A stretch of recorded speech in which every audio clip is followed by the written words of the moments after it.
अगरचे हम दोनों ही इस स्टेज पर मेहमान हैं, लेकिन मुझे ऐसा महसूस हो रहा है जैसे मैं अपनी पुरानी दोस्त का कोलकाता में इस्तकबाल कर रही हूं, क्योंकि मैंने उन्हें पहली बार यहां देखा है और प्रेसिडेंसी यूनिवर्सिटी ने उन्हें एजाजी डॉक्टरेट देकर बड़ी दानिशमंदी का सबूत दिया है।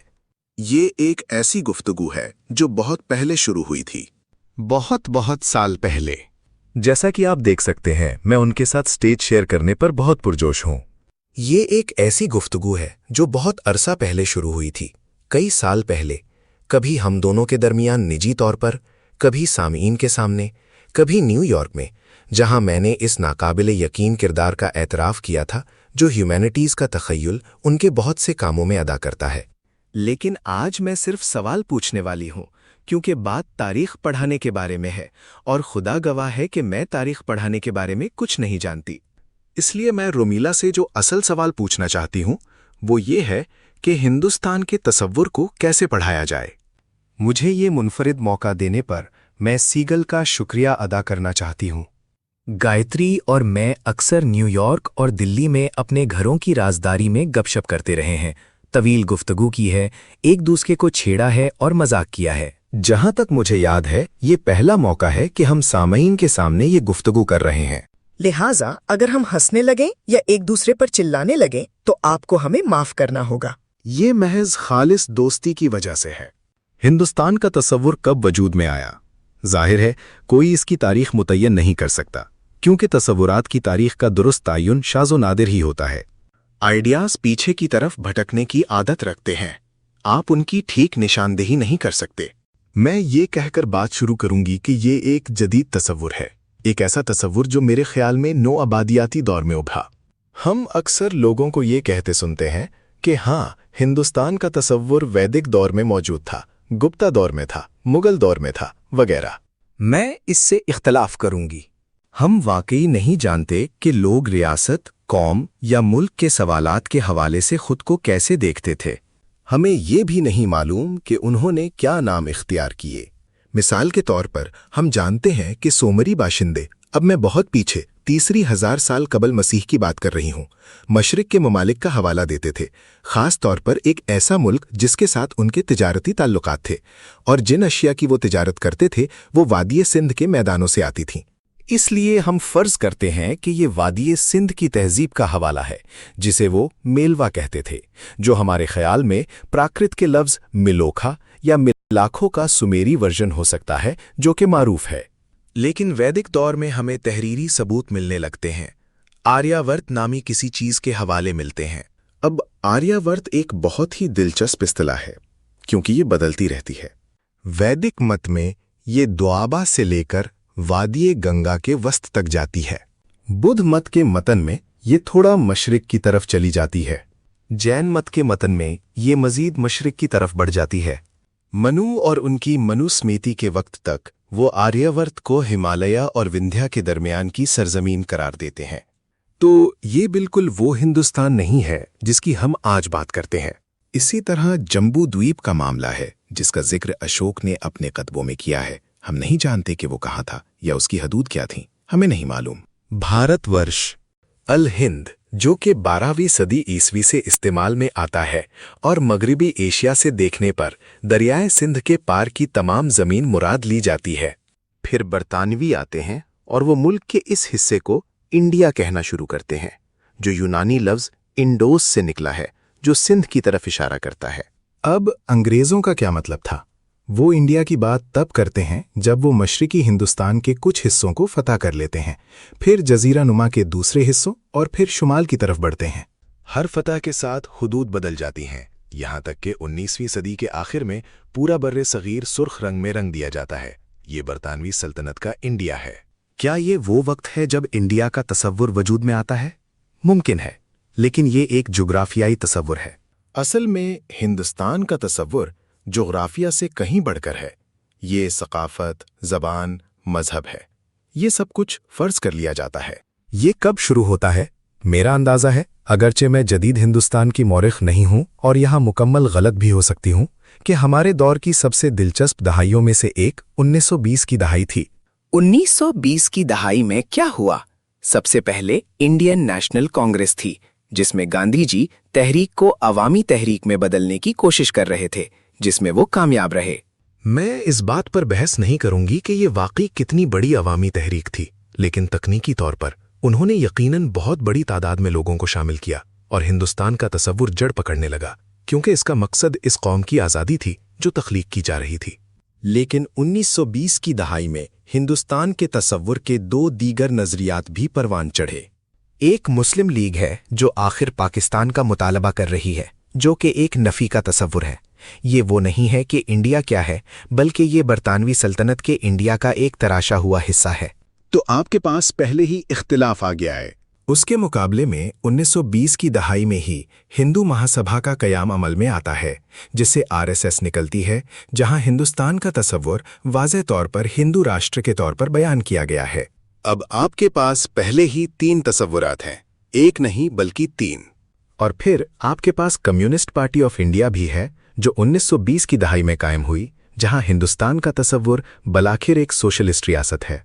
इसलिए मेरा ख्याल है कि 1920 की दहाई ही वो जगह है जहां से बहस शुरू होनी चाहिए, किसी एक तसव्वुर के हवाले से नहीं, बल्कि उन तसव्वुरात को देखने के मुमकिना तरीकों के खुलने के हवाले से कि ये क्यों हुआ और इसके नताइज क्या थे। ये नताइज हम जानते हैं कि 2 कौमों की तख्लीक की सूरत में निकले और फिर बाद में बांग्लादेश के क़याम के साथ पाकिस्तान 2 हिस्सों में तकसीम हो गया। इन सब के साथ आज़ादी का तसव्वुर जुड़ा हुआ था, और ये कि आज़ादी के वक्त क्या तलाश किया जा रहा था। उस वक्त की सबसे बड़ी तहरीक यानी नो आबादियाती मुखालिफ कौमी तहरीक ने हिंदुस्तान का क्या तसव्वुर पेश किया था? वो लोग हिंदुस्तान के तसव्वुर को किस तरह देख रहे थे? वो क्या सोच रहे थे कि आज़ादी कहाँ से शुरू होती है? वाह, ये तो बहुत बड़ी बात है। अब मैं आपकी कही हुई बातों पर थोड़ा सा रद्द अमल दूंगी, जो कि वो सवाल भी था जो मैंने नवंबर में आपके घर पर पूछा था। सबसे पहले जाहिर है कि मैं तसव्वुरात के बारे में गहरे शुकूक व शुबहात रखती हूँ। हम तसव्वुरात के बगैर आगे नहीं बढ़ सकते। वो सहूलत का बायस हैं, लेकिन वो बहुत खतरनाक भी हैं। वो उबलती हुई हंडिया पर रखे हुए ढक्कन की तरह हैं, जिसके नीचे वो आपका लफ्ज़ क्रिस्टलाइज है ना? इस पूरे उबलते हुए जोशो खरूश और हर तरह के ख्यालात के ढेर पर काबू पा लेते हैं। अपनी पूरी जिंदगी अदबी से सीखने की कोशिश में गुजारने के बाद मैं आइडियाज से थोड़ा डरती हूँ। मैं ये भी महसूस करती हूँ, और फिर मैं सिर्फ एक हिंदुस्तानी के तौर पर बात कर रही हूँ, कि मैं हिंदुस्तानी नहीं हूँ। ये सच है, आप मुझ पर चीख सकती हैं। आप चीखी भी हैं। याद करें जब आपने कहा था, तुम जनूबी एशिया क्यों पढ़ा रही हो? तुम ऐसे तलबा पैदा करती हो जो कुछ नहीं जानती। और मैं रुक गई। दुनिया में बहुत कम लोग हैं जिनसे मैं इस तरह की तजवीज़ लूंगी।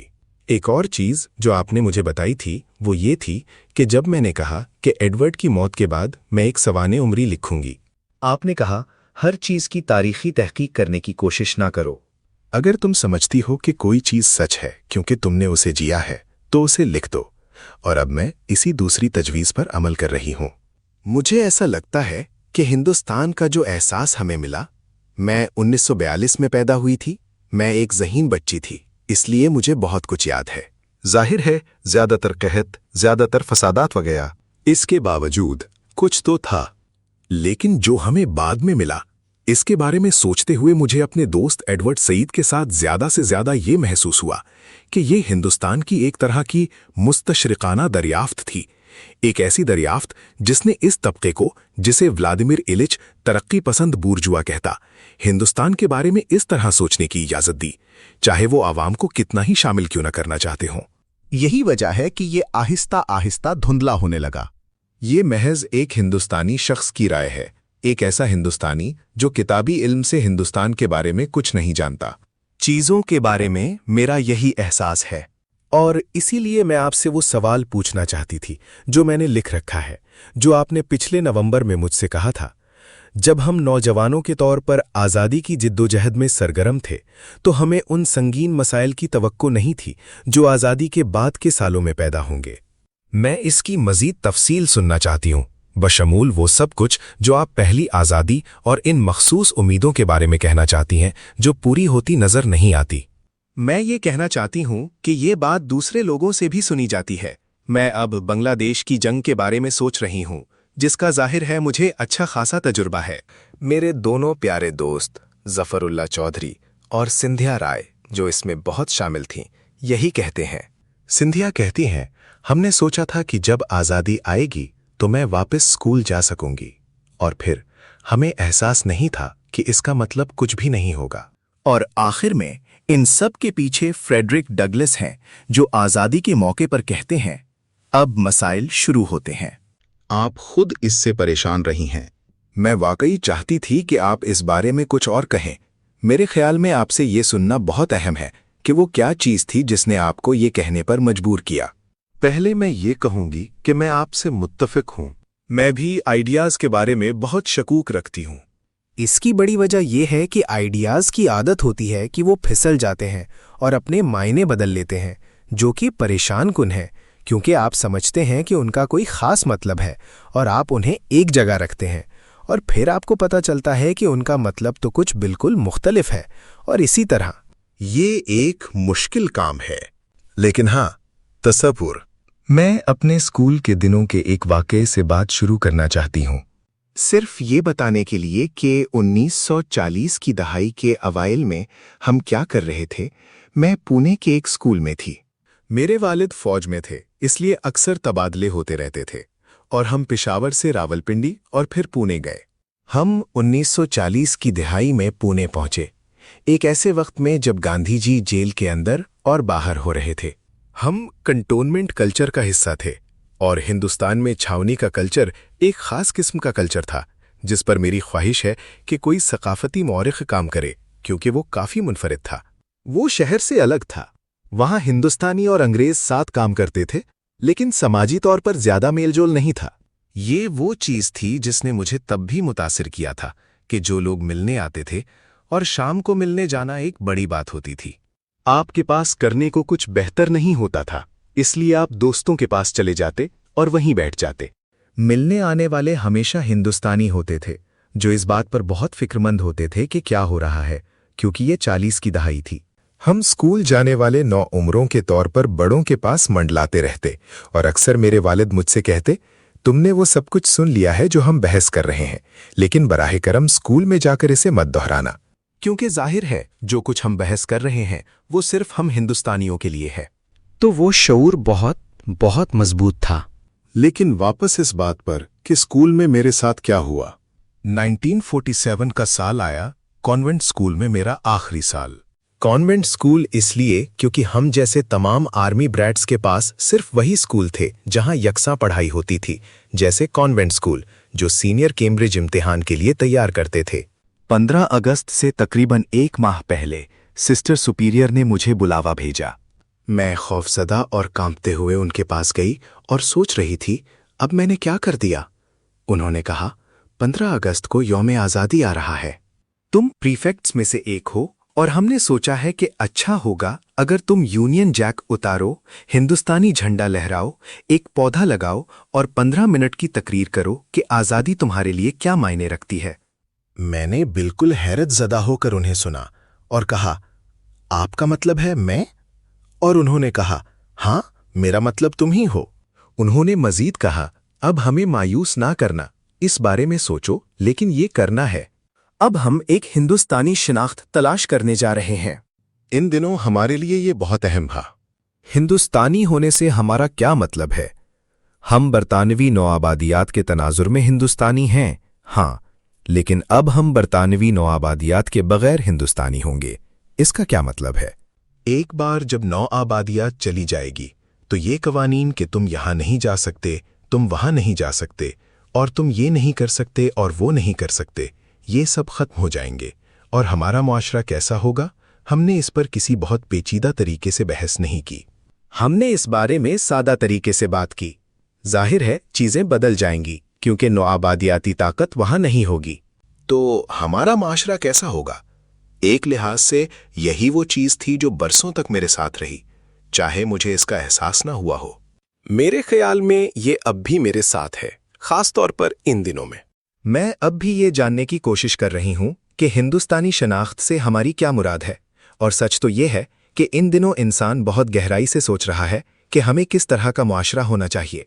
और इसी के बारे में आज़ादी के बाद हमने ज़्यादा बात करना शुरू की, और 1950 की दहाई में ये सिलसिला जारी रहा। और वो मसाइल क्या थे? पहला ये कि हमें अपने मुआशरे की तारीफ करनी चाहिए, और उन दिनों काफ़ी हद तक सोशलिस्ट सोच मौजूद थी जो जुज़वी तौर पर नेहरू की कुछ तकरीरों से मुतासिर थी, जुज़वी तौर पर दूसरे लोगों से जो कहते थे कि इंतहाई अदम मुसावात के बगैर मुआशरा नहीं हो सकता। इसलिए हमने एक ऐसे मुआशरे के बारे में सोचना शुरू किया जो माकूल हद तक बराबर हो, जहां लोगों को मसावी हैसियत हासिल हो। अब इसका नतीजा लामुहाला कम अज कम 60 की दिहाई में मईशत के साथ जुनून की हद तक लगाव की सूरत में निकला। हर कोई इस बारे में बात कर रहा था कि हमारी मईशत कैसी होगी। माशी तरक्की इस वक्त का मौजू थी। पूरी 60 की दहाई के दौरान माशी मनसूबाबंदी, रियासती सनतकारी, रोजगार, देही तरक्की वगैरह के बारे में सवालात उठाए गए। जिस तालिब इल्म में थोड़ी सी भी जहानत होती वो माहिर मुआशियात बनना चाहता था, क्योंकि वही अहम मजमून था। मुअर्रिखीन और फलसफी सबसे नीचे थे, खास तौर पर कदीम मुअर्रिखीन। किसी को इस सब में कोई दिलचस्पी नहीं थी। और ये सिर्फ मुआशियात नहीं बल्कि मुआशी तरक्की, आदादो शुमार, आबादियाती मुतालिया, ये सब एक ऐसा मुआशरा बनाने के हिसाब किताब में इस्तेमाल होता था जिस पर फख्र किया जा सके। मुझे इससे भी पहले याद है, मिसाल के तौर पर 50 की दहाई में दिल्ली में ये सब शुरू होने से पहले जब मैं इंग्लैंड में तालिबे इल्म थी, हम जगह जगह वर्कर्स एजुकेशनल एसोसिएशन के इजलासों में इस और उस मौजू पर तकरीरें किया करते थे। और हम किस बारे में बात कर रहे थे? इस अजीम नए मुआशरे के बारे में जो हिंदुस्तान में उभर रहा था। और हम हिंदुस्तान वापस क्यों आए?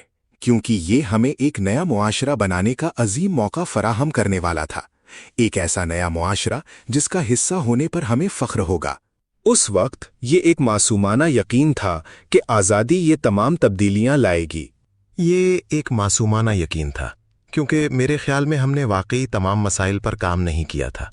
मईशत और माशी तब्दीली पर तवज्जो इतनी मजबूत थी कि ज़ात पात और मजहब के पहलुओं पर बहुत कम तवज्जो दी गई, और इसलिए जब ज़ात पात और मजहब सामने आए तो हम तकरीबन हैरान रह गए। ये कहाँ से आए? और यकीनन दूसरा बड़ा दावा ये था कि जब आज़ादी आएगी तो हम जिस तरह और जो चाहें बोलने के लिए आज़ाद होंगे। हम अपनी मर्जी के मुताबिक बोलने के लिए आज़ाद होंगे। इस मसले पर मुझे पहला झटका तब लगा जब मैं पुणे के कॉलेज में थी और सेंसरशिप का सबब बनी। मेरे भाई रमेश थापर बंबई से क्रॉस रोड्स के नाम से एक 15 रोज़ा रसाला निकाल रहे थे। बहुत बाएं बाजू का, बहुत इनकलाबी और सोशलिस्ट। मैं अपनी छुट्टियों के दौरान बंबई जाती और प्रूफ रीडिंग में मदद करती। एक मौके पर जब मैं एक मजमून की प्रूफ रीडिंग कर रही थी जिसकी सुर्खी में कहा गया था कि वजीर आला का इक़दाम नाकाबिल कबूल है, मैंने उनके इक़दाम के साथ मुजरिमाना का लफ्ज़ भी जोड़ दिया। और जाहिर है अगले ही हफ्ते सेंसर की जद पड़ गई और मेरे भाई को मुत्तला किया गया कि क्रॉस रोड्स पर पाबंदी लगा दी गई है। मैं बेहद उदास थी क्योंकि मैंने सोचा कि ये पाबंदी मेरी वजह से लगी है। ये मेरा पहला तजर्बा था कि आज़ादी इजहार राय की आज़ादी नहीं लाती, और ये कि आपको इस बारे में कुछ मोहतात रहना पड़ता है कि आप इजहार राय की आज़ादी का मामला कैसे तय करते हैं। ये मामला अदालत में गया और खुशकिस्मती से मेरे भाई केस जीत गए और ये एक बुनियादी केस बन गया। जब भी इजहार राय की आज़ादी का जिक्र आता है वो सब रमेश थापर बमुकाबला रियासत मद्रास का हवाला देते हैं। तो इंसान के पास ये तमाम ख्यालात थे। हम सब ने इनकलाब फ्रांस पढ़ा था, हमने वो तमाम किताबें पढ़ी थीं जो इसके साथ थीं, हमने इनकलाब रूस पढ़ा था। इसलिए हमारे पास ये ख्यालात थे कि हिंदुस्तान किस तरह एक मिसाली मुआशरा बनेगा। लेकिन ऐसा नहीं हुआ और आहिस्ता आहिस्ता इंसान ने पहचानना शुरू किया कि मसाइल क्या थे। बिल्कुल, मैं चाहती हूं कि आप खास तौर पर इस बारे में बात करें कि वो मसाइल क्या थे। लेकिन मैं अपने कुछ बातें शामिल करना चाहती हूँ। एक लिहाज से हिंदुस्तानी मुआशरे की तामीर वगैरह का मेरा एहसास थोड़ा बाद में पैदा हुआ। आपने कहा था कि आप हमारे तजुर्बे के बारे में थोड़ा जानना चाहती हैं। इसके अलावा दिल्ली और कलकत्ता वो बहुत बहुत मुख्तलिफ हैं। मेरे चचा ज्ञान मुजमदार थे, इसलिए मैं एक तरह के दानिशवराना बाएं बाजू के दरमियान थी जो उस वक्त बहुत ज्यादा कलकत्ता था। बहरहाल मैंने मुल्क छोड़ दिया क्योंकि तारकनाथ सेन ने मुझसे कहा था कि मुझे अपने एमए में फर्स्ट क्लास नहीं मिलेगी। मेरे वालिद इंतकाल कर चुके थे। मैं खुद अपनी कफालत कर रही थी, इसलिए मुझे यहां से निकलना ही था। इसीलिए मैं चली गई, ठीक है? इस वक्त ہم واقعی سب سے نچلے درجے پر تھے۔ رومیلا، مورخین سے بھی نیچے ادبی لوگ تھے۔ میرے خیال میں اگر میں بنگالی پڑھ رہی ہوتی تو میری حالت اور بھی خراب ہوتی۔ جانے سے پہلے ہمارا احساس فلم گائیڈ میں دیو آنند جیسا تھا کہ انگریزی دنیا کی زبانوں میں سے صرف ایک زبان ہے، اس لیے جب ہم اسے بولتے ہیں وہ مذاق خیز تھا۔ دوسری طرف صورتحال ایسی تھی کہ جب ہم بنگالی بولیں گے تو ہم شاندار بنگالی بولیں گے، اور جب ہم انگریزی بولیں گے تو ہم شاندار انگریزی بولیں گے۔ آپ سمجھ رہی ہیں؟ پہلی نوآبادیاتی دور کے بعد کی نسل وغیرہ۔ چنانچہ جب تک میں گئے، ہندوستان کا ایک ایسا تصور موجود تھا جو گلیوں میں مارچ کرنے وغیرہ سے بالکل مشابہت نہیں رکھتا تھا۔ ایلن گنسبرگ، وہ سب کچھ میں نے ان کے ساتھ ہارمونیم پر گایا، اور وہ ایک دیوانہ وار چیز تھی، اس ہندوستان کا سامنا کرنا جس میں گانجا، بجریان بدھزم، گیری سنائڈر اور زین شامل تھے۔ اس کا کسی چیز سے کوئی تعلق نہیں تھا۔ دوسری طرف جب 1962 میں میلکم ایکس کارنیل میں تقریر کرنے آئے، انہوں نے بولنا شروع کیا۔ مجھے یہ بہت واضح طور پر یاد ہے، اور میرے ذہن میں ہندوستان کے تصور نے مجھے سوچنے پر مجبور کیا، ارے یہ تو کلکتہ جیسا ہے۔ میلکم ایکس بول رہے ہیں، میں 20 سال کی ہوں، سامعین میں بیٹھی ہوں، اور یہی میں نے سوچا۔ کیونکہ ورنہ میرے چاروں طرف وہ دوسرا ہندوستان تھا جو اسی طرح بنایا گیا تھا۔ اب سمندر پار رہنے والے ہندوستانی بہت اہم ہو رہے ہیں۔ اب جب آپ نے پہلی بار مجھے 87 میں ہندوستان میں پڑھانے کے لیے مدعو کیا تھا، یاد رکھیں مجھے ادبی شعبے نے مدعو نہیں کیا تھا کیونکہ میں فرانسیسی نہیں تھی، اور پھر بھی میں فرانسیسی تھیوری پر کام کر رہی تھی۔ چنانچہ پروفیسر تھاپر نے اس غیر مورخ کو شعبہ تاریخ میں پڑھانے کے لیے مدعو کیا، اور یہ وہ چیز ہے جو معلوم ہونی چاہیے کہ ہمارے درمیان بہت طویل عرصے سے یکجہتی رہی ہے۔ بہرحال 87 کی طرف واپس آتے ہیں، اور اس طرف جو میں زیادہ سے زیادہ محسوس کرنے لگی تھی کہ فرق کیا ہے، میں نے یہاں باگویاتی میں اناباشی اور پرباشی کے درمیان فرق پر بنگالی میں ایک طویل تقریر کی۔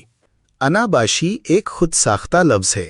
اس وقت تک ہمارے لیے یہ اہم ہو گیا تھا کہ ہم ہندوستان کے اس تارک وطن امیج کو تسلیم نہ کریں جو ریاستہائے متحدہ میں ایک اقلیت ہے۔ کبھی کبھی تو وہ ایک ایسی اقلیت ہوتی جو سفید فاموں جیسی شناخت رکھتی، ایک افرمیٹو ایکشن والی اچھی اقلیت۔ کبھی فرانس کے ساحل سے دور اس چھوٹے سے جزیرے میں ایک اقلیت۔ دوسری طرف اس 86% اکثریت کا دعویٰ نہ کرنا جو پہلے ہی تشدد کے آثار دکھا رہی تھی۔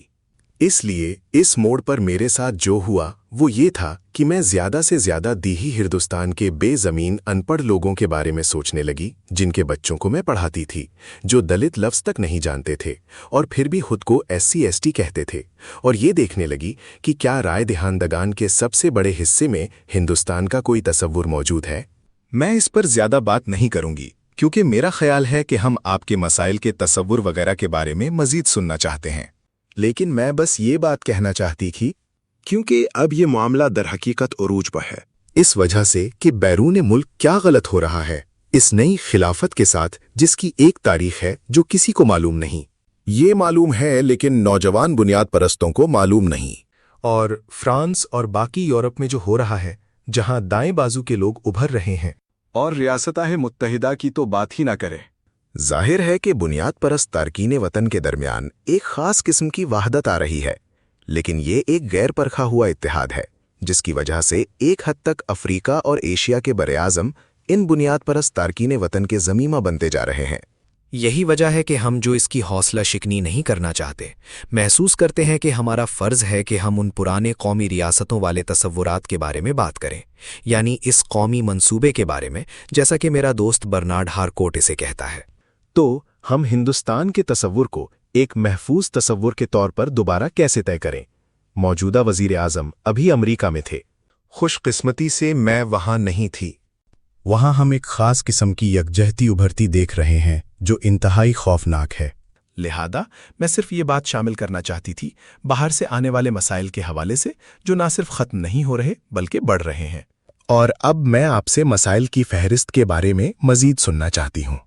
جی ہاں، میرا خیال ہے کہ ان مسائل میں سے ایک جس کا آپ نے ہندوستان کے تصور یا اس معاملے میں کسی بھی جگہ کے تصور کے حوالے سے ذکر کیا ہے، وہ ظاہر ہے یہ ہے کہ تصور بدل جاتا ہے، یہ ہر وقت ایک جیسا نہیں رہتا۔ ہندوستان کا وہ تصور جو میرا 1947 میں تھا اب بدل چکا ہے۔ حقیقت تصور پر اثر انداز ہونا شروع کر دیتی ہے اور تصور ایک مختلف شکل اختیار کر لیتا ہے۔ ان سالوں میں یعنی 50 اور 60 کی دہائی میں تارکین وطن کو شروع میں نسبتاً غیر اہم سمجھا جاتا تھا۔ انہیں ایسے ناراض لوگوں کے طور پر دیکھا جاتا تھا جو یہاں بہت خوش نہیں تھے اور وہاں چلے گئے کیونکہ انہیں وہاں بہتر ملازمتیں مل رہی تھیں اور وہ بہتر زندگی گزار رہی تھیں وغیرہ۔ شروع میں ظاہر ہے اور میں امریکہ سے زیادہ برطانیہ کو جانتی ہوں، جانے والوں کا گروہ مختلف تھا۔ وہ ملاح تھے اور محنت کش طبقے کے کچھ ارکان جنہیں خاص طور پر مخصوص کاموں کے لیے لے جایا گیا تھا۔ ان کی موجودگی بالکل معمولی تھی، لیکن جب یہ بدلنا شروع ہوا، جب پیشہ ور افراد جانے لگے اور متوسط طبقہ ہجرت کرنے لگا، تو دو چیزیں ہوئیں جیسا کہ اب بھی ہوتا ہے۔ ایک، انہوں نے اتنی ترقی کی کہ وہ یہاں کے متوسط طبقے کے لیے ایک طرح سے رول ماڈل بن گئے اور اس لیے ان کے رویے انتہائی باعثم ہو گئے۔ دلچسپ بات یہ ہے کہ انہوں نے ایک ایسی ثقافت بھی پروان چڑھائی جو میزبان ملک کی ثقافت سے کٹی ہوئی تھی۔ تارکین وطن کی ثقافت ایک بہت ہی مخصوص ثقافت ہوتی ہے۔ یہ واقعی میزبان ملک کی ثقافت سے غذا نہیں لیتی بلکہ الگ رہتی ہے، کم از کم شروع میں۔ میرا اندازہ ہے کہ جب تک امریکی سیاست یا برطانوی سیاست میں ہندوستانیوں کی ایک بڑی تعداد موجود نہیں ہوتی یا جب تک بہت زیادہ بین النسلی شادیاں نہیں ہوتی، یہ ایک الگ کمیونٹی رہے گی۔ لیکن میں اس بارے میں غلط بھی ہو سکتے ہوں۔ تو تارکین وطن میں جو کچھ ہوتا ہے وہ ایسی چیز نہیں ہے جسے مسترد کر دیا جائے، اور تارکین وطن کے ثقافتی یا مذہبی رویے یہاں کے متوسط طبقے پر براہ راست اثر انداز ہوتے ہیں۔ اور یقیناً ہم جانتے ہیں کہ آج کا متوسط طبقہ 1960 کی دہائی کے خیالات اور نظریات سے مکمل طور پر بدل چکا ہے۔ میں ہمیشہ اس بات سے بہت حیران ہوتی ہوں کہ جب میں خبریں دیکھنے کے لیے ٹیلی ویژن آن کرتی ہوں تو اشتہارات ہوتے ہیں، خاص طور پر نجی یونیورسٹیوں کے۔ اکثر وہ بہت عالیشان لیبارٹریاں دکھاتے ہیں، غیر ملکی اسکالرز لیکچر دینے آ رہے ہوتے ہیں۔ یونیورسٹی کی تعریف کرتے ہوئے وہ بلند آواز میں اعلان کرتے ہیں، آپ کی منزل کامیابی۔ میں ہمیشہ خود سے پوچھتی ہوں، یقیناً ایک یونیورسٹی کی منزل تو سیکھنا، علم اور سوچنا ہوتا ہے۔ یہ کامیابی کیسے بن گئی؟ اور کامیابی سے کیا مراد ہے؟ کیا اس کا مطلب پیسہ کمانا اور طاقت حاصل کرنا ہے؟ اور میں سمجھتی ہوں کہ یہ ان پرانے وقتوں سے ایک بہت واضح فرق ہے جو پیدا ہوا ہے۔ لیکن میں تھوڑا سا بھٹک رہی ہوں۔ ہم اس بارے میں بات کر رہے تھے کہ وہ کیا چیز تھی جو راستے میں آئی جس کی وجہ سے بہت زیادہ تبدیلی آئی۔ میں نے ذکر کیا کہ کس طرح معاشی ترقی اور معاشی تبدیلی کے ساتھ ایک زبردست جنون تھا جو کہ بہت جائز تھا، لیکن اس قسم کا جنون جس نے مذہب، زبان اور اس چیز پر کافی توجہ نہیں دی جسے عام طور پر ثقافتی اظہار کہا جاتا ہے۔ ایک رجحان تھا یہ فرض کرنے کا کہ ہندوستان میں مذہب بہت اہم نہیں ہے، سیاسی پیغام زیادہ اہم ہے، کہ اگر ہم معاشی مسائل حل کر لیں تو ہم باقی سب مسائل حل کر سکتے ہیں۔ زبان ایک مسئلہ بن گئی اور اسے بالآخر اسی طریقے سے حل کیا گیا جس طرح جمہوریت اپنے تمام مسائل حل کرتی ہے، یعنی لسانی ریاستوں کی حمایت میں نمبر گنے گئے اور اکثریتی رائے کو قبول کر لیا گیا۔ لسانی ریاستوں نے کیا کیا ہے یہ ایک الگ مسئلہ ہے، ایک الگ سوال ہے، اور میرے خیال میں وہ سوال ملک میں قوم پرستی کے تصور پر بہت اثر انداز ہوتا ہے۔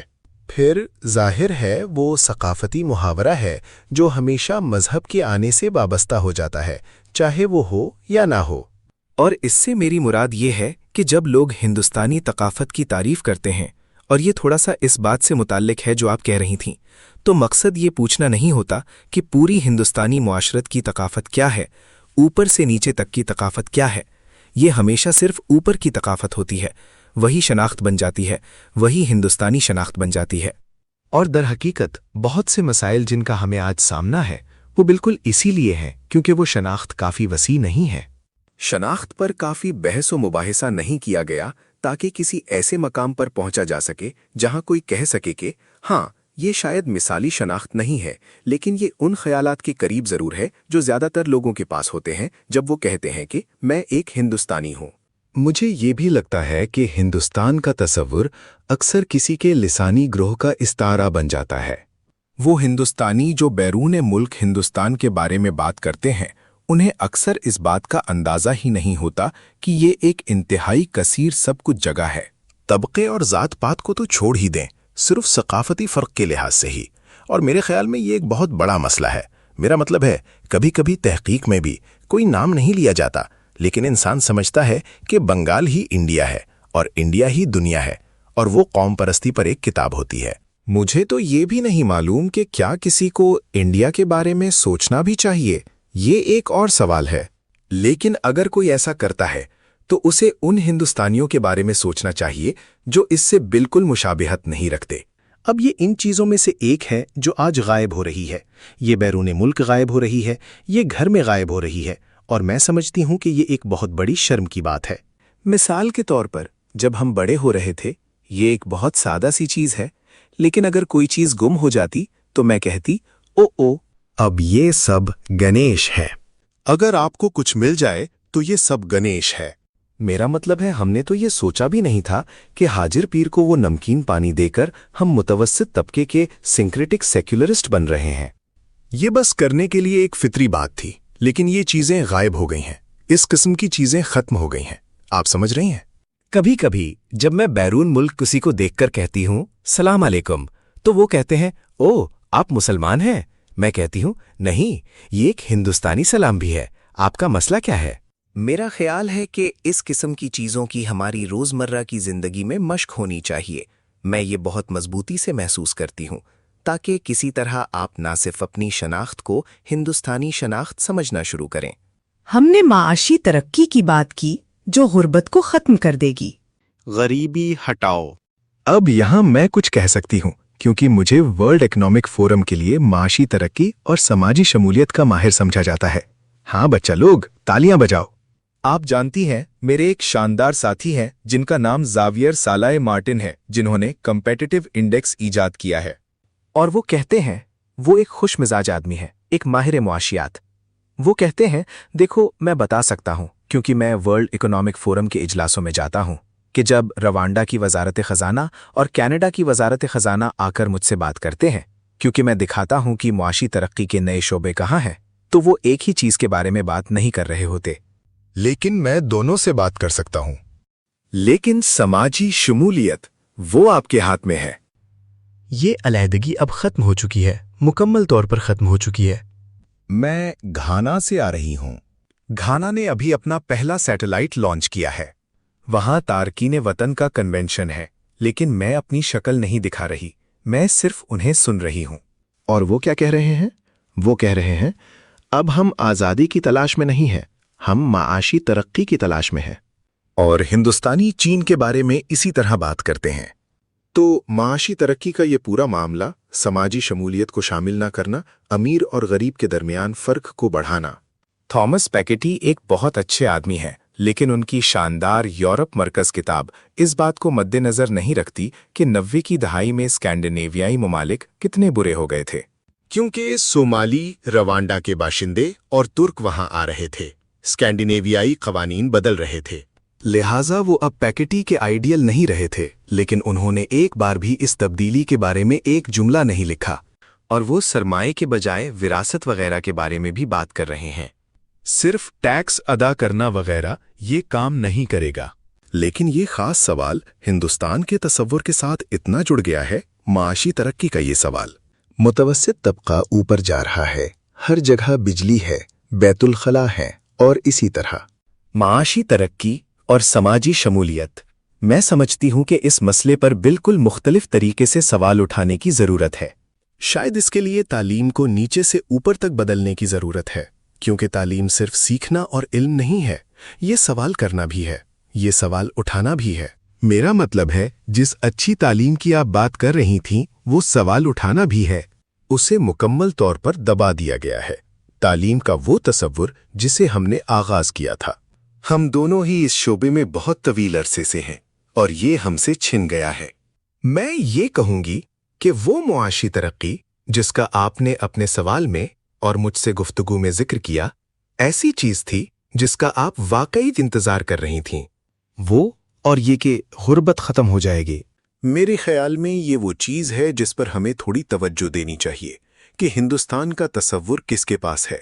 آئیے یہ بھی واضح کر دیں کہ انسان پورے معاملے کو سرے سے مسترد نہیں کر رہا۔ ایسا نہیں ہے کہ کوئی معاشی ترقی کے تصور کے خلاف ہے، خاص طور پر غربت سے وابستہ معاشی ترقی۔ وہ بالکل بنیادی ہے۔ اب صرف یہ ہوا ہے کہ ہم اس محاذ پر اپنی ناکامیوں کے ساتھ جاری ہیں، سوائے اس کے کہ اب بات ترقی کی ہوتی ہے۔ نیا منتر ترقی ہے۔ ہر کوئی تقریر کرتا ہے اور کہتا ہے ہم ترقی کے لیے ہیں۔ اس سے کیا مراد ہے؟ ہمیں کبھی تفصیل سے نہیں بتایا جاتا کہ اس کا کیا مطلب ہے، لیکن ہم اس کے لیے ہیں۔ میں جس بات پر زور دینے کی کوشش کر رہی تھی وہ یہ نہیں تھی کہ معاشی ترقی کا جنون غلط تھا، بلکہ یہ کہ دوسرے عوامل کو بھی کچھ اہمیت دینی تھی اور ہم ایسا کرنے میں ناکام رہے۔ اور ان میں سے ایک ذات پات کا سوال تھا۔ اسی وقت سیاست میں ذات پات کی شناختوں کے استعمال کو پہچانا جانے لگتا ہے۔ نہرو کا یونیورسل فرنچائز کا اصل تصور یہ تھا کہ ہر فرد کا ایک ووٹ ہے، اور یہی وہ چیز ہے جو اس شخص کو آزاد بنائے گی، کیونکہ وہ اپنی مرضی کے مطابق ووٹ دے گا اور پارٹیوں کو اس بنیاد پر ووٹر کو راغب کرنا ہوگا۔ لیکن اس کے برعکس ہوا ہے۔ اب ووٹ بینک ہیں اور انتخابات ووٹ بینکوں پر مبنی ہیں، اور پارٹیاں آزاد ووٹ کے لیے نہیں بلکہ صحیح ووٹ بینک سے تعلق رکھنے والوں کے لیے کوششیں کر رہی ہیں۔ اور میں سمجھتی ہوں کہ یہ واقعی جمہوریت کی نفی ہے۔ یہ ایک بہت ہی تشویشناک صورتحال ہے، لیکن اسے اس طرح نہیں دیکھا جاتا۔ لیکن ہاں، پھر مسئلے کا اس طرح سامنا نہیں کیا جاتا کہ آپ ایک درجہ بندی والے معاشرے کو کم درجہ بندی والے معاشرے میں کیسے تبدیل کریں گے۔ آپ درجہ بندی کو مکمل طور پر ختم نہیں کر سکتے، لیکن کیا آپ اسے کم کر سکتے ہیں؟ اور یہی وہ جگہ ہے جہاں در حقیقت میں سمجھتی ہوں کہ دو پہلو بنیادی ہیں۔ پھر سے 60 کی دہائی میں ان کا تھوڑا سا ذکر ہوا، لیکن زیادہ نہیں۔ ایک تو جیسا کہ آپ نے کہا تعلیم تھی۔ ہم اس مرحلے پر اب بھی ایک ایسا تعلیمی نظام رکھتے تھے جو ایک حد تک لوگوں کو سوچنا سکھاتا تھا۔ وہ اب مکمل طور پر ختم ہو چکا ہے۔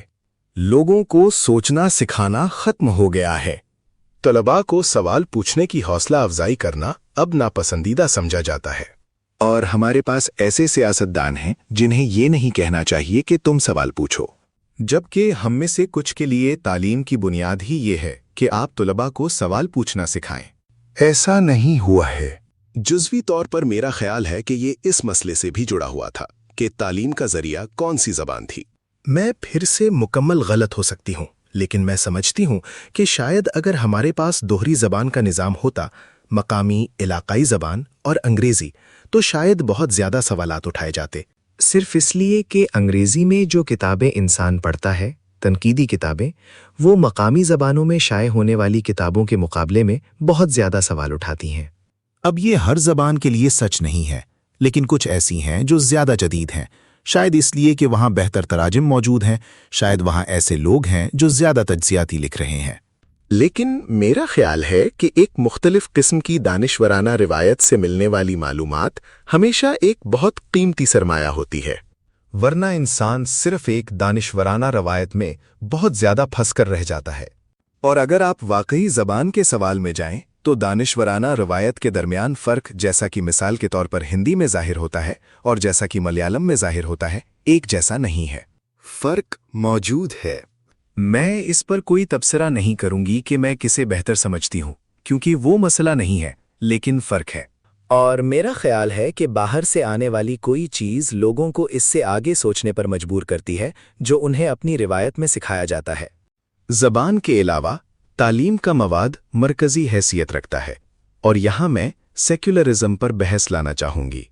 قومی تحریک کے دوران ہم نے ہندو راشٹر کے نظریے کی تائید نہیں کی اور یہ نہیں کہا کہ ہندو کو ایک شہری کے طور پر اولیت حاصل ہے۔ دوسرا پہلو، جو کہ پھر سے وہی جگہ ہے جہاں میرے خیال میں ہم نے سیکولرزم کے مسئلے پر کافی بحث نہیں کی، نہ صرف مذاہب کے باہمی وجود کا سوال ہے بلکہ ان کی مساوی حیثیت کا بھی، اور اس حد تک کہ مذہبی تنظیمیں سماجی اداروں کو کس حد تک کنٹرول کرتی ہیں۔ اور تعلیم وہاں ایک بہت اہم عنصر ہے۔ تعلیم کا مواد اس بات پر منحصر ہوتا ہے کہ کون مواد کو کنٹرول کر رہا ہے اور کون تعلیم کی مالی اعانت کر رہا ہے، خاص طور پر ایک نام نہاد سیکولر ریاست میں۔ اب ظاہر ہے کہ ہمیں مسائل کا سامنا ہے، کیونکہ ریاستی تعلیم اب سیکولر رہنے سے بہت دور ہے۔ لیکن جب تک آپ کے پاس ایک معقول حد تک سیکولر ریاست تھی، یہ ممکن تھا کہ تعلیم کا مواد مقامی مذہبی تنظیموں کی طاقت اور اہمیت سے متاثر نہ ہو۔ یہ سیکولرزم کے سوال میں ایک بہت اہم عنصر ہے۔ اس لیے تعلیم ایک ایسا شعبہ ہے جہاں میرا خیال ہے کہ جب 70 کی دہائی میں یہ مسائل اٹھے تو ہمیں بہت زیادہ مضبوط موقف اختیار کرنا چاہیے تھا۔ درسی کتابوں پر پہلی بڑی بحث مورارجی دیسائی حکومت کے وقت ہوئی تھی، ایمرجنسی کے بعد، جب ہم میں سے وہ لوگ جنہوں نے NCERT کی پہلی درسی کتابیں لکھی تھیں ہر طرف سے حملوں کی زد میں تھے۔ میرا خیال ہے کہ اس کے بعد کا دور وہ دور تھا جب ہمیں درسی کتابوں کو حکومتی کنٹرول سے نکالنے پر بہت زیادہ سختی سے اصرار کرنا چاہیے تھا، لیکن اس نقصان کا اندازہ نہ کرتے ہوئے جو پہنچایا جا سکتا ہے ہم نے اسے ہونے دیا۔ لہٰذا اس مسئلے میں تعلیم کا مواد انتہائی اہم ہے۔ کیا یہ وقت نہیں ہے کہ ہم ذات پات اور مذہب کے تمام انفرادی قوانین کو ختم کریں اور ایک ایسا سول کوڈ دوبارہ تشکیل دیں جو واقعی سیکولر ہو، جو ذات پات یا مذہب کے بغیر سول کوڈ کے طور پر کام کرے؟ تو میرا خیال ہے کہ یہ دو چیزیں، تعلیم کا مواد اور دیوانی قوانین، ہندوستان کے تصور کی تخلیق، ہندوستانی کی شناخت اور اس قسم کے معاشرے جس کی انسان توقع کرتا ہے، میں بہت اہم چیزیں ہیں۔ میں یہ کہنے جا رہی ہوں یہ ہم کون ہیں، چونکہ میں اپنا زیادہ تر وقت ہم سیکولرسٹ سے دور گزارتی ہوں اور ظاہر ہے کہ میں مکمل طور پر سیکولر قانون کے حق میں ہوں۔ میرا مطلب ہے وہاں کوئی مسئلہ ہی نہیں ہے۔ مجھے یاد ہے امرتیا سین نے ایک بار مجھے روم سے فون کیا تھا اور کہا تھا، مجھے افسوس ہے کہ میں نے کہا تھا کہ تم ایسی ہو جو بنیاد پرستی کی حمایت کرتی ہو کیونکہ تم سبالٹن سٹڈیز کے ساتھ کام کرتی ہو۔ میں نے کہا، امرتیا، کم از کم تم مجھے فون تو کر رہے ہو کیونکہ تمہیں برا لگا، کیونکہ تم اچھی طرح جانتی ہو کہ میں ایسی نہیں ہوں۔ میں بنیاد پرست نہیں ہوں۔ لیکن یہ سچ ہے کہ مذہب کے اس عوامی بیانیے کو بحران میں لا کر عالمی تاریخی کو تلاش کرنے کا ایک امکان موجود ہے، ایک ایسا بیانیے جس کی اب ہم بالکل بھی حمایت نہیں کر سکتے۔ اگر ہم کرتے ہیں تو ہم سیکولر نہیں رہ رہے۔ ہمیں ایسے برتاؤ کرنا ہوگا جیسے مذہب باتھ روم جانے جیسا ہے، بالکل نجی، دروازہ بند۔ تاہم پوری دنیا میں ایسا منعکس نہیں ہوتا، اور اسی لیے ہم قانون پاس کر سکتے ہیں، لیکن وہ اس شیکسپیئر والی بات جیسا ہوگا، ہے نا؟ میں وسیع گہرائیوں سے روحوں کو بلا سکتا ہوں۔ میرے پاس سیکولر قوانین ہیں۔ کیوں؟ میں بھی بلا سکتا ہوں اور کوئی بھی بلا سکتا ہے۔ لیکن جب تم بلاتی ہو تو کیا وہ جواب دیتی ہیں؟ اس کھیل میں ہاٹس پر یہی پوچھتا ہے، ٹھیک ہے؟ چنانچہ اس نقطہ نظر سے میں سمجھتی ہوں کہ سب سے مشکل چیزوں میں سے ایک مذہب کو ڈی ٹرانسنڈنٹلائز کرنا ہے۔ اس لفظ کے لیے معذرت، لیکن آپ جانتی ہیں کہ میں ایک بہت ہی مبہم انسان ہوں، وہ مذہبی چیز جو زمینی سطح پر بھی کام کر سکتی ہے۔ مجھے گراس روٹس لفظ سے نفرت ہے، لیکن آپ سمجھ رہی ہیں میرا کیا مطلب ہے۔ میں کہتی ہوں وہ باٹم فیڈرز ہیں۔ اس سطح پر بھی یہ کام کر سکتا ہے، کیونکہ جب یہ سیاسی طور پر متحرک نہیں ہوتا تو یہ ہوتا ہے۔ جیسے بنگلہ دیش میں بہت غریب لوگوں کے ساتھ قربانی کا گوشت کھا رہی ہوں۔ وہ گوشت نہیں کھاتے کیونکہ وہ بہت غریب ہیں۔ پھر بھی میں گوشت کھا رہی ہوں تو وہ کہتے ہیں، دیدی আমরা খাচ্ছি تو ٹھیک আছে আপনি কেন খাচ্ছেন؟ یعنی ہم کھا رہے ہیں یہ تو ٹھیک ہے، لیکن آپ گائے کا گوشت کیوں کھا رہی ہیں؟ وہ میرے مذہب کی حفاظت کر رہے ہیں۔ وہ ایک خاص قسم کی چیز ہے جو تب کام کر سکتی ہے جب اسے تشدد کو پہچاننے والے فرق کے طور پر سیاسی طور پر متحرک نہ کیا گیا ہو۔ مجھے یاد ہے پریزیڈنسی، ہندو کالج کی 200ویں سالگرہ پر میں نے کچھ مواد پڑھا جہاں مڈلٹن میں کلکتہ کے پہلے بشپ کہتے ہیں، یہ مقامی لوگ اتنے بے وقوف ہیں کہ وہ سمجھتے ہیں کہ قادر مطلق تک پہنچنے کے بہت سے طریقے ہیں، جبکہ ہم جانتے ہیں کہ صحیح طریقہ کیا ہے۔ اس لیے ہم انہیں صحیفے نہیں پڑھا سکتے، اور اس لیے انہیں مرے کی گرامر پڑھنی چاہیے، اور میں ہندو کالج کی منظوری دیتا ہوں۔ اب اسے سیکولر تعلیم تک رسائی کے طور پر کیوں غلط سمجھا گیا؟ ہم یہ کیوں نہیں سوچ سکتے کہ ایک خاص قسم کی طبقاتی نقل و حرکت دراصل مذہبی ثقافتوں پر ڈھکن لگا دیتی ہے؟ یہ بہت زیادہ ہے۔ یہ پھر ایک کہانی ہے، بالکل آپ کی اس کہانی کی طرح جو یونین جیک اتارنے کے بارے میں تھی۔ اب میں ان لوگوں کے ساتھ بہت طویل عرصے سے رہ رہی ہوں، اب 30 سال ہو چکے ہیں۔ چنانچہ انہوں نے بالآخر یہ قبول کر لیا ہے کہ میں اس طرح کا برتاؤ کرتی ہوں، شاید اس لیے کہ میں امریکہ میں رہتی ہوں۔ ٹھیک ہے، لیکن ایک دن میں نے سوچنے سمجھے بغیر کسی کی پلیٹ کے کنارے سے ٹماٹر کا ایک کتلا اٹھایا اور کھا لیا۔ और वहां तकरीबन 75 सेकंड तक एक बहुत बड़ी खामोशी छा गई। ये वो लोग हैं जिनके साथ मैं काम करती हूँ, रहती हूँ, खाती हूँ, सब कुछ, लेकिन एक ब्राह्मण ने उसकी झूठी प्लेट से खा लिया है। आप देखें, वो उस कमबख्त चीज पर यकीन रखते हैं। इसे खत्म करने के लिए हम सिर्फ सेक्युलर कवानीन नाफिज नहीं कर सकते, कोई भी उन्हें अपने अंदर जज्ब नहीं करेगा। इसलिए मैं महसूस करती हूँ कि हमें वाकई ये सोचना चाहिए कि ये हम कौन हैं। तरक्की इसे संभालने के बारे में किसी भी किस्म की तरबियत के बगैर सरमाए के दायरे में शमूलियत है। सरमाए को समाजी मकासद के लिए इस्तेमाल करने की तरबियत को तो छोड़ ही दें। ये तमाम स्वनिर्भर स्कीमें अपने बैंक खातों वगैरह के साथ। फिर भी इस बारे में कुछ नहीं सिखाया जाता कि इसे कैसे मैनेज करना है। इसीलिए तरक्की और तरक्की के अंदर जबान का सवाल। आप जानती हैं, मैं अमेरिका में अंग्रेजी पढ़ाती हूँ, और मैं ये कहूँगी कि कोई इस बात पर एतमाद नहीं कर सकता कि अंग्रेजी तहरीरें ज्यादा गैर जानिबदार होंगी और हमें सिखाएंगी। याद रहे, इसी वक्त मैं आपसे इस बात में इत्तफाक करूंगी कि इसका मतलब ये नहीं है कि मकामी ज़बान की तहरीरों का जश्न मनाया जाना चाहिए। लेकिन मुझे ये कहना चाहिए कि उन दूसरे लोगों के साथ गुजारे गए 30 सालों के बाद अंग्रेजी ज़बान की तहरीरों पर मेरा एतमाद वाकई कहीं चला गया है। और मैं ये भी कहूंगी कि ग्लोबल साउथ का तसव्वुर, जो एक गहरा उल्टा नस्ल परस्ताना तसव्वुर है जो तबके को मुकम्मल तौर पर नज़रअंदाज करता है, अब फरोख्त के लिए तैयार है। क्योंकि वो ये अंग्रेजी वाली चीज़ बहुत सतही तरीके से करते हैं, बगैर किसी इल्म के। वो इन मुतबादिल इल्मियात की तजवीज़ दे रहे हैं, और ये भी एक बहुत ही गहरा परेशान कुन मामला है। ये ज़बानें, इन्हें कैसे इस्तेमाल किया जाना चाहिए, इसके लिए जिस पर तरक्की आकर रुक गई है, आप जानते हैं, ज़राअत और सेहत वगैरह। एक हद तक ये एक ऐसा सवाल है जो हिंदुस्तान से आगे निकल जाता है। एक तरह से ये एक आलमी सवाल है।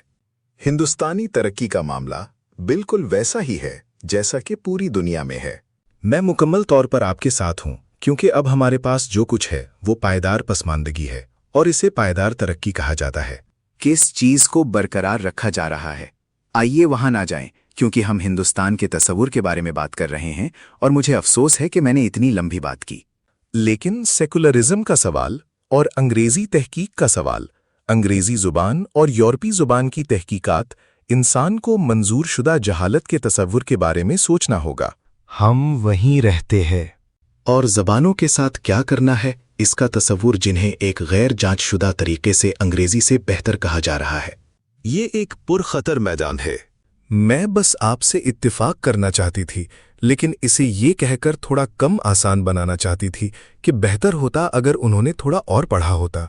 जी हाँ, ये एक बहुत ही पुरखतर मैदान है और इंसान इससे पूरी तरह वाकिफ है। लेकिन नुक्ता जाहिर है ये है कि आप यहाँ हैं।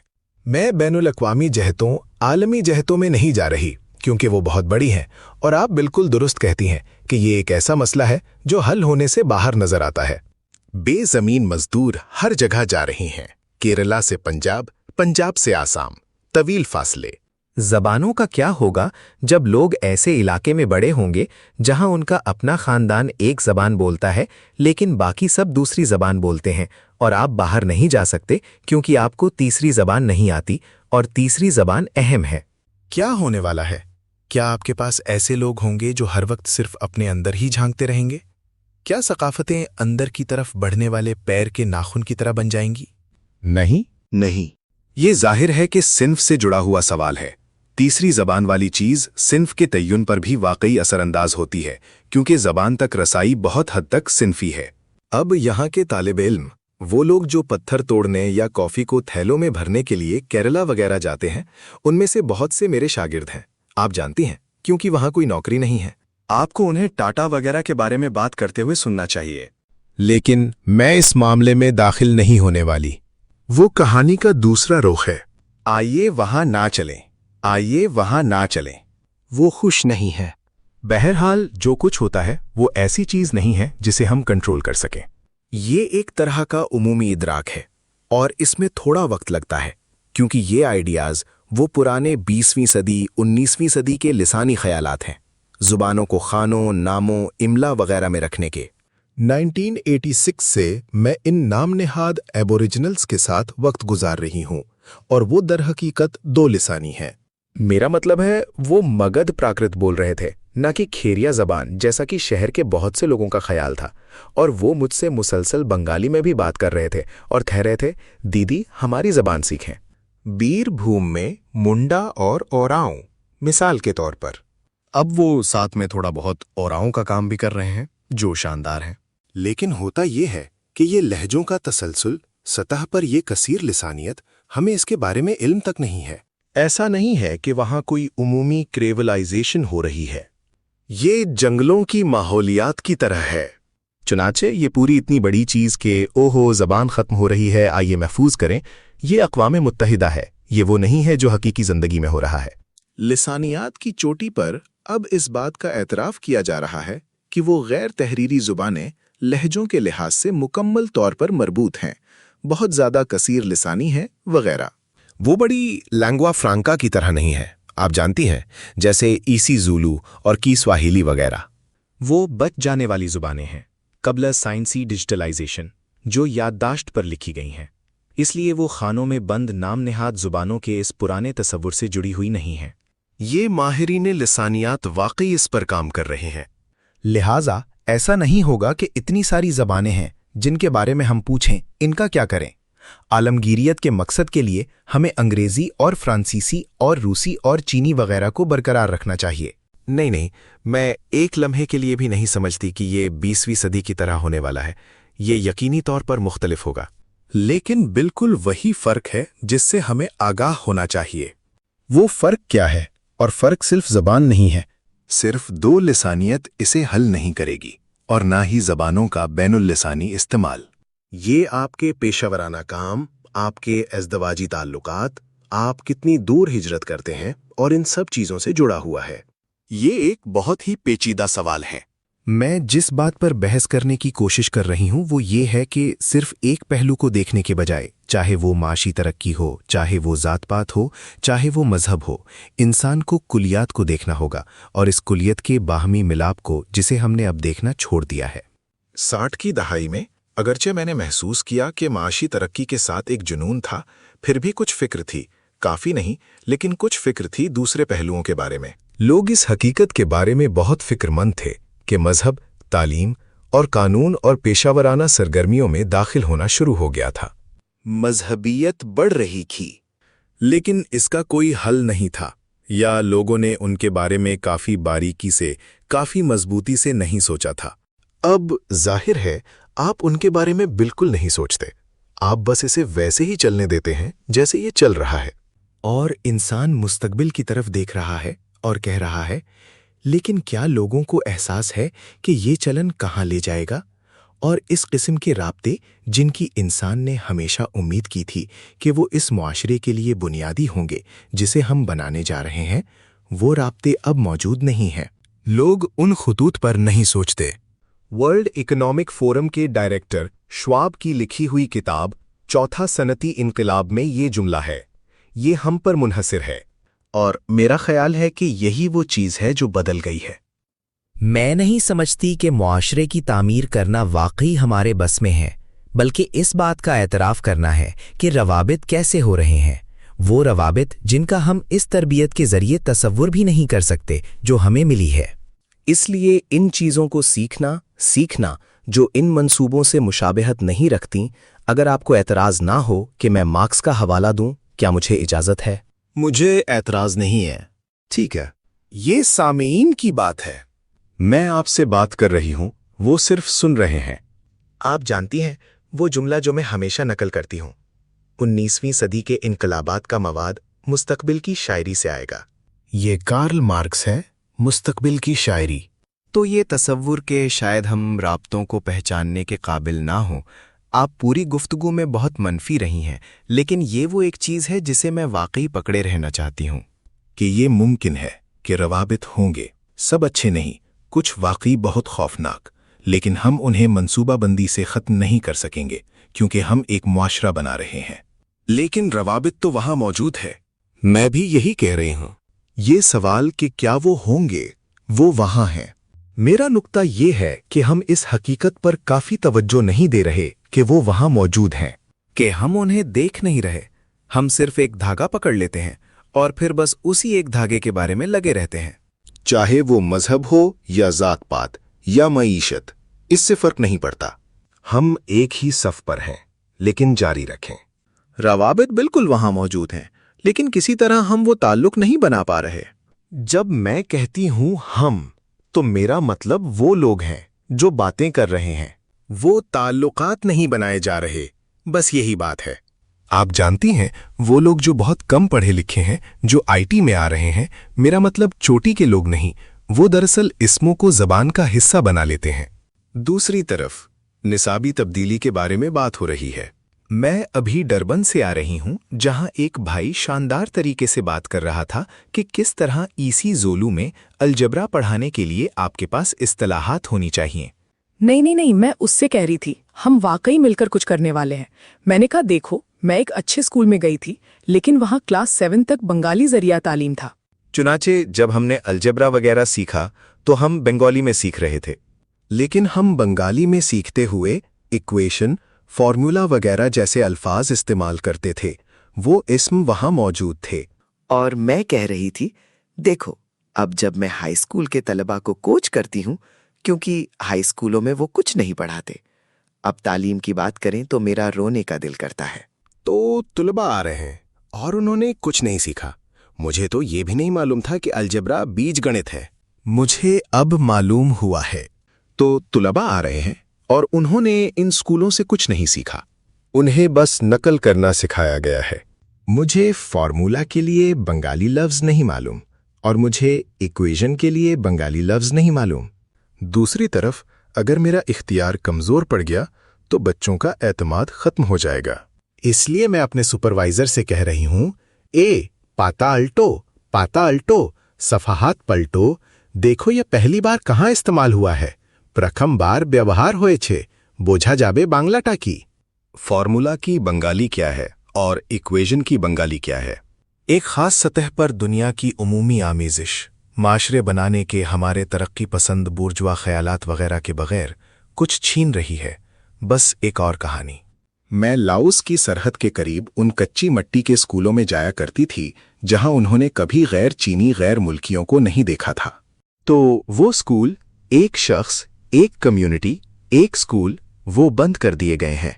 अब कुछ निजी रकम से रियासत ने मरकजी स्कूल खोले हैं। वो जेलों की तरह हैं।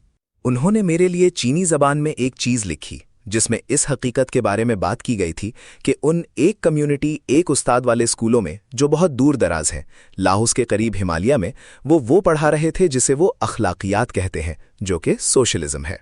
उन लोगों से कोई बात नहीं करता। वहां कोई गैर चीनी गैर मुल्की बिल्कुल नहीं है।